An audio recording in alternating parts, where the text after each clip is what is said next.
एक minute Kajal, I am sorry for ragging Kajal. It's okay. That's not enough Kajal, हम तोरा से कुछ कहल चाहता नहीं। बोलो। आज वैलेंटाइन डे है, आज से जिंदगी के नया शुरुआत करे के चाहता नहीं। I love you. Hi Kajal. Hey Vijay. Hi hi darling, आज वैलेंटाइन डे है, तू हमरा खातिर गुलाब लेके आयल बाड़े ना? आज वैलेंटाइन डे है और हम कुछ ना लेके आए, ऐसा हो सकेला? ला है गुलाब के फूल। So nice of you, thank you. I love you. I love you too. I love you too हमार जान, तारा बिना तो हम मर जाए। चलो सन। हाँ ए मिस्टर, जा फुटा, ड्रामा खत्म। ड्रामा? हाँ ड्रामा। और हाँ, हकीकत समझ के भूल मत करी, ना तो दिल टूटी तो बहुत तकलीफ हुई। Anyway, thank you for your cooperation. ये नाटक तो हम अवधेश के जरावे खातिर कहले रहनी, बेचारा फूल लेके आए रहे। आई लव यू कहे, अभी तक तो जल के राख हो गई हुई। आज ओकरा के जरा के हम अपन बदला ले लेनी, हिसाब बराबर। चला सन। हाँ ए मजनू, अब तू हो जा और इला हैप्पी वैलेंटाइन डे।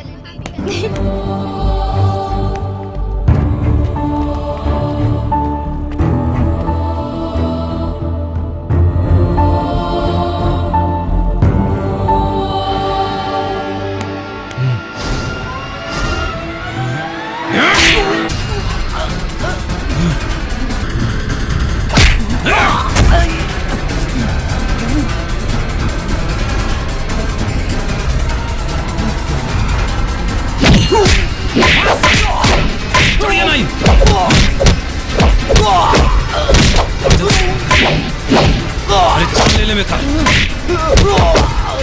छोड़ना और मार। तो विजय बाड़े अवधेश के आदमी इंदिरा का पीटा तरह। चलो चल के काजल को बताओ जाए। हाँ, चला चला चला।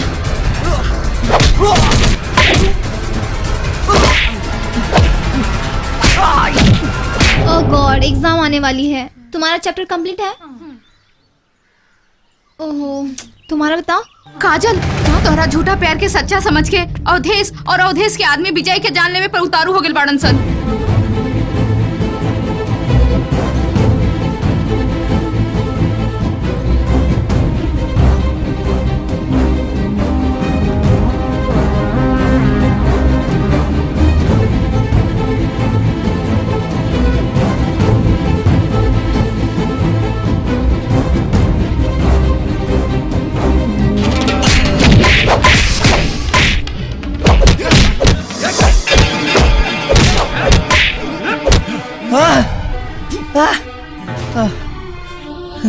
काजल से प्यार कर बे? हाँ। काजल से तू प्यार कर बे? हाँ। काजल हमारी है, समझ ले। बोल कि काजल से प्यार ना कर बे। बोल बोल ना तो जान ले ले। देखो बे कि सूरज पश्चिम से उगेला, हम मान ले। बोल। देखो बे, खुशबू फूल से ना, खुशबू कांटा से मिलेला, हम मान ले। देखो बे, रोशनी चांद से ना, सितारा से मिलेला, हम मान ले। बाकी ते ही कहबे कि हम काजल से प्यार ना करीला, ये हरगिज ना मानो। चाहे हमार जान रहे चाहे जाए। I love you Kajal, I love you Kajal. Awadhesh! छोड़ दा, चला सन।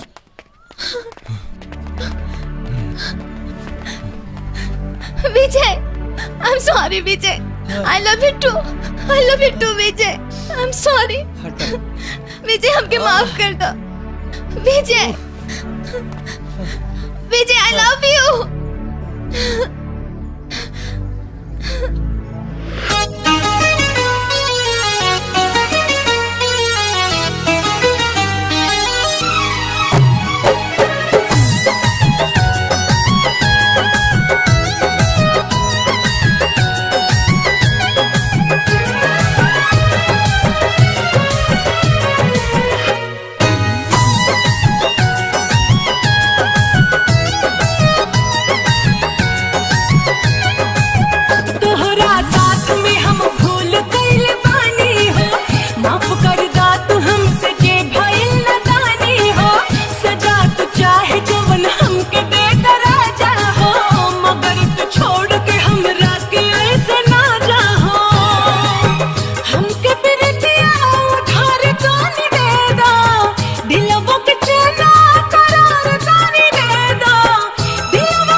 ना। काजल, आई लव यू काजल।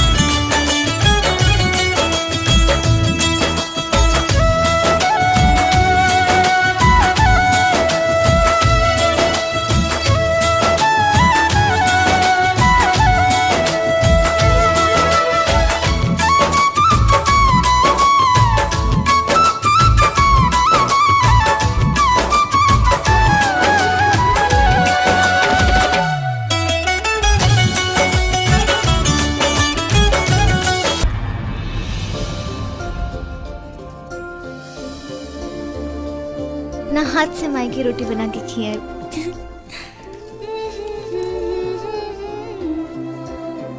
आओ ई का करता है? आज मूड बड़ी खराब बा। अभी हम रोटी बनाओ तानी। जाओ। सुना, अगर ना देबू तो मूड खराब हो जाए, फिर भेटो ना करब, जान लिहा। का चुम्मा चाहिए? माई देख ली तो? थोड़ा ना माई के फेरत। अच्छा तो आग बंद करा ना, अभी चुम्मा देता है।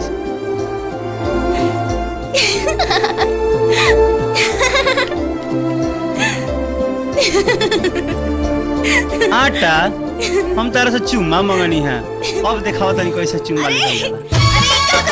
अरे क्या कर रहा है?